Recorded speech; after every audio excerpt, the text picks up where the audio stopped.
To apply for MPT. MPT के लिए आप अप्लाई कैसे कर सकते हैं?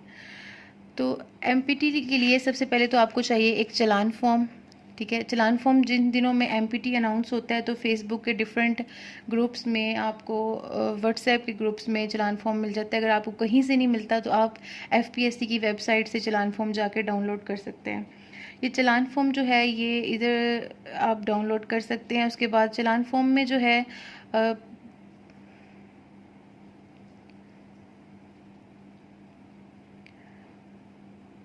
चालान फॉर्म जो है वो 250 रुपीज़ का है स्क्रीनिंग टेस्ट के लिए।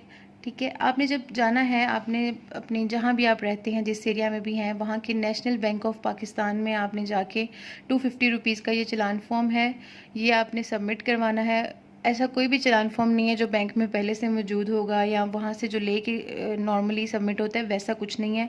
आपको एफपीएससी की वेबसाइट का ही डाउनलोडेड चालान फॉर्म चाहिए। उसके ऊपर आप नेशनल बैंक में जाएंगे, आप 250 रुपीज़ पे करेंगे तो आपने उसके ऊपर एक डायरी नंबर लिखा होगा। अगर आपको खुद नहीं पता चलेगा तो आप उनसे पूछ सकते हैं कि इसका डायरी नंबर क्या है। वो डायरी नंबर जब बाद में आप अपना ऑनलाइन अप्लाई करेंगे तो वो डायरी नंबर आपको वहाँ पे इंसर्ट करना पड़ेगा। ये एक स्टेप हो गया।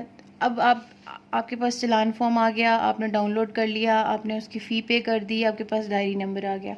अब आप जाएंगे एफपीएससी की वेबसाइट पे।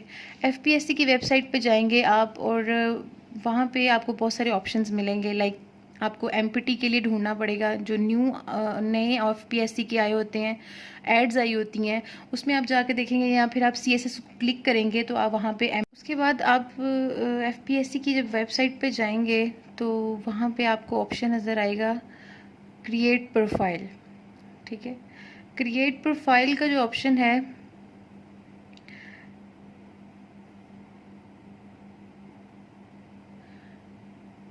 क्रिएट प्रोफाइल के ऑप्शन पे जाएंगे आप और अपनी प्रोफाइल क्रिएट करेंगे। सबसे पहले एमपीटी के लिए एग्जैक्टली अप्लाई करने से पहले आपको वहाँ पे अपनी प्रोफाइल क्रिएट करनी पड़ेगी। प्रोफाइल क्रिएट करने का मकसद ये है कि आपका जो सारे का सारा डाटा है वो एक बार उस चैनल में पुट हो जाएगा। फिर आपके लिए एमपीटी पे अप्लाई करना या रिटर्न के लिए अप्लाई करना बहुत आसान हो जाएगा।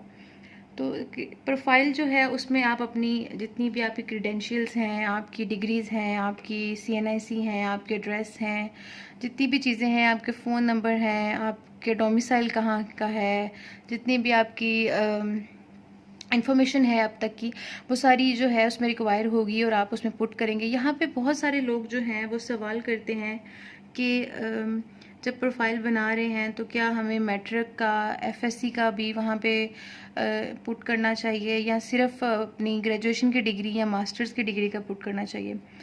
अगर आप जिस डिग्री की बेस पे अप्लाई कर रहे हैं वो ऑब्वियसली आपकी वो डिग्री जो है वो बैचलर लेवल की है। अगर आप सिर्फ वो भी अप्लाई कर दें, वो इनपुट दे दें उसकी, तो भी ठीक है, उस पर भी अप्लाई हो जाएगा।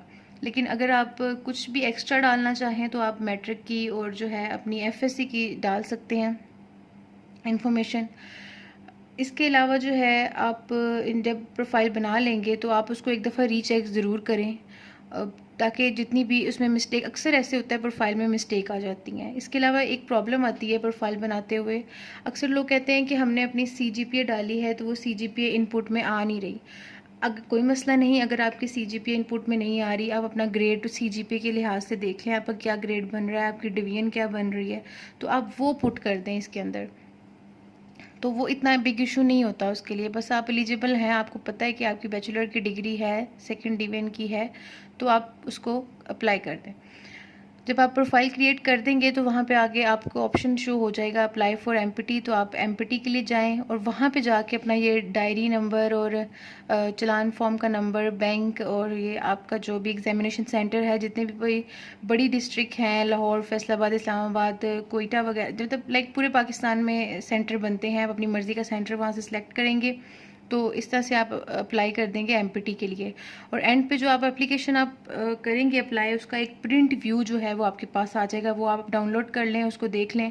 तो उसके ऊपर एक ट्रैकिंग आईडी लिखा होगा। ट्रैकिंग आईडी जो है, ऊपर एक आईडी नंबर है, वो आईडी जो है वो बेसिकली आपका रोल नंबर होगा आगे चल के, और आपको आपका सेंटर जो है वो शो हो जाएगा।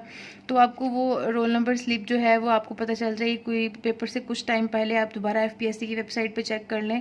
आपका ये जो लॉगिन आप करेंगे एमपीटी एफपीएससी की वेबसाइट पे जाके, आप जब लॉगिन करेंगे एमपीटी के लिए और अपनी प्रोफाइल बनाने के लिए, तो वो लॉगिन आप हमेशा याद रखिएगा, क्योंकि एवरी टाइम आप उस वेबसाइट पे लॉगिन करेंगे तो आपको आपकी जो है यूज़र नेम आपका पता होना चाहिए, और इसके अलावा आपको अपना पासवर्ड पता होना चाहिए। तो वो पासवर्ड जो है वो आपने अपना सेफ रखना है। ठीक हो गया। तो इसका आपने प्रिंट व्यू निकल आया, तो आपकी जो है वो आपने अप्लाई कर लिया। नेक्स्ट स्टेप जो है मैं आपको बताना चाह रही हूँ कि बहुत सारे लोग जो हैं, लास्ट टाइम जब हम एमपीटी दे रहे थे तो उस टाइम पे ये हुआ था कि बहुत सारे लोग जो हैं वो ये कह रहे थे कि हम एग्जामिनेशन सेंटर जाके पता चला हमने आज लेके क्या आना था, और on the day of exam you must have आपका ओरिजिनल आईडी कार्ड आपके पास होना चाहिए, नॉट कॉपी। कॉपी वहाँ पे एक्सेप्ट नहीं होगी, आपको ओरिजिनल आईडी कार्ड लेके जाना है अपना। ठीक है। जो आपके पास चालान फॉर्म है, जो मैंने आपको बताया कि आपने नेशनल बैंक में सबमिट करवाना है, इसकी रिसीप्ट आपके पास जो 4 एक लेयर्स में एक आता है आपके पास चालान फॉर्म, तो उसकी जो कैंडिडेट की कॉपी होती है वो आप साइड से उतार लें, और वो चालान फॉर्म की कॉपी जो है वो आपने लेके जानी है एग्ज़ाम के दिन। और थर्ड, आपको ऑब्वियसली पता है प्रिंट व्यू आपने प्रिंट निकलवा के लेके जाना है, वो आपकी रोल नंबर स्लिप या एप्लीकेशन जो भी है उसका। तो ये 3 चीज़ें एग्ज़ाम में एंटर होने के लिए आपके पास मस्ट होनी चाहिए। नंबर 1 आपके पास ओरिजिनल आईडी कार्ड होना चाहिए। नंबर 2 आपके पास आपका चालान फॉर्म की जो कैंडिडेट की कॉपी है वो होनी चाहिए। और थर्ड आपका एप्लीकेशन या रोल नंबर स्लिप का प्रिंट व्यू। उस दिन अगर आपके पास ओरिजिनल आईडी कार्ड नहीं है तो हो सकता है आपको वो एग्ज़ाम में बैठने ना दें, और आपके लिए बहुत बड़ी प्रॉब्लम बन जाएगी।